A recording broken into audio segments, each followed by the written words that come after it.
अस्सलाम वालेकुम, welcome to the KT kitchen corner. मुबारक हो जी, सर्दियाँ आ गई हैं फाइनली और अब हम बना रहे हैं गाजर का हलवा। प्लीज़ आप भी ज़रूर ट्राई करें और सबसे पहले रिक्वेस्ट है कि मेरा चैनल सब्सक्राइब कर लें और कमेंट्स में बताएं कि कैसी लगती है आपको मेरी रेसिपी और प्लीज़ वीडियो को लाइक और शेयर कर दिया करें। थैंक यू जी। चलें तो रेसिपी की तरफ आते हैं। सबसे पहले हमने 2 किलो गाजरें ली, उनको अच्छे से धो के क्रश किया और अब मैं इसको बॉयल करना शुरू करूँगी। 20 मिनट तक मैंने इनको किया है बॉयल और बॉयल होने के बाद ये माशाल्लाह से इन्होंने अपना जो एक्स्ट्रा पानी था इनके अंदर का वो निकल गया है और ये अच्छे से गल गई हैं। बॉयल मैंने इनको इसलिए किया था कि फिर टाइम कम वेस्ट होता है और काफ़ी सॉफ्ट हलवा बनता है। जो मतलब अगर हम सीधा इसको दूध या पानी में डाल के चीनी वगैरह डाल देते हैं तो वो फिर इतना नरम नहीं होती गाजरें, तो इसलिए। चलें तो अब इसकी बुनाई का टाइम आ गया है। सबसे पहले मैंने इसमें लिया है देसी घी और उसमें ऐड किए हैं मैंने सबसे पहले इलायची पाउडर थोड़ा सा और उसके बाद इसमें मैंने डाल दी हैं गाजरें ताकि ये अपना एक्स्ट्रा पानी जो है वो खुश्क कर लें और जो घी है वो और उसकी जो देसी घी की स्मेल है वो भी इसके अंदर मिक्स हो जाए। ये देखिए इस तरह से मैं इसका जो पानी है वो खुश्क कर लूँगी और उसके बाद मैं चीनी और दूध इसमें ऐड करूँगी। आप इसमें खोया भी डाल सकते हैं।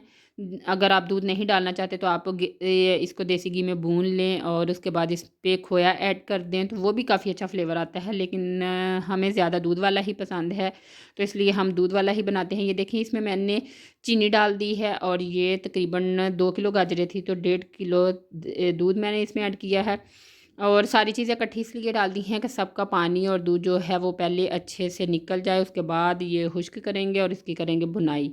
अब इसमें जो चीज़ें ऐड करेंगे बाद में वो मैं आपको बताती हूँ। मैं ये पील्स डाल रही हूँ ऑरेंजेस के, तो ऑरेंजेस का भी मौसम नहीं था तो ये मौसमी मिला था। आप लेमन, ऑरेंज और मौसमी किसी के भी पील डाल सकते हैं, लेकिन ये कि वो कड़वे ना हो, थोड़ा सा सिर्फ ऐड करना है। और ये हैं जी बादाम और साथ इलायची पाउडर है और वो है ज़ाफ़रान। आप कोई भी चीज़ ऐड कर सकते हैं, इसकी जगह आप बादाम की जगह और नट्स डाल लें, लेकिन बादाम ज़्यादा अच्छे लगते हैं। वो तो फिर अलग-अलग वैरायटी का मिल जाता है ना, अखरोट वाला गाजर का हलवा, बादाम वाला, तो जो वो तो बाहर से भी मिल जाता है। जो आपको घर में ज़्यादा अच्छा लगता है आप वो डाल लें और इस तरह हम इन सारी चीज़ों की करेंगे बुनाई ताकि हर चीज़ अच्छे से भुन जाए और उसका जायका बहुत अच्छा सा निकल आए।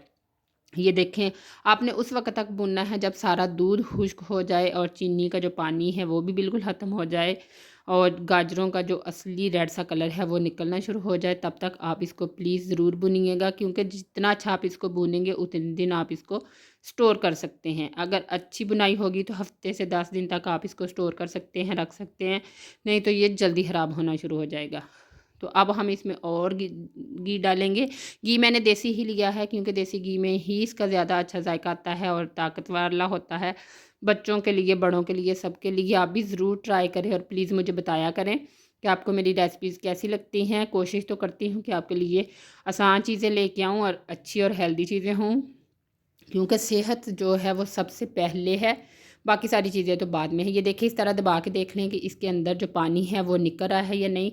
माशाल्लाह से सारा पानी तकरीबन खुश्क हो गया है। अब इसकी बुनाई का टाइम है, तो बस ये ख्याल करें कि ये नीचे ना लगे, क्योंकि इसमें दूध डाला गया है तो ये बड़ी जल्दी नीचे लग जाता है। तो इसलिए आप भी ज़रूर ट्राई करिएगा इसी मेथड के साथ। अगर आप ऐसे ही फॉलो करेंगे तो इंशाल्लाह बहुत अच्छा बनेगा। ये देखें माशाल्लाह बिल्कुल बहुत अच्छा सा भुन गया है। अब इसकी फ़ाइनल लुक हम आपको दिखाते हैं। ये है जी इसकी फ़ाइनल लुक। देखें कलर कितना अच्छा रेड सा आया है, इसमें कोई फूड कलर नहीं है।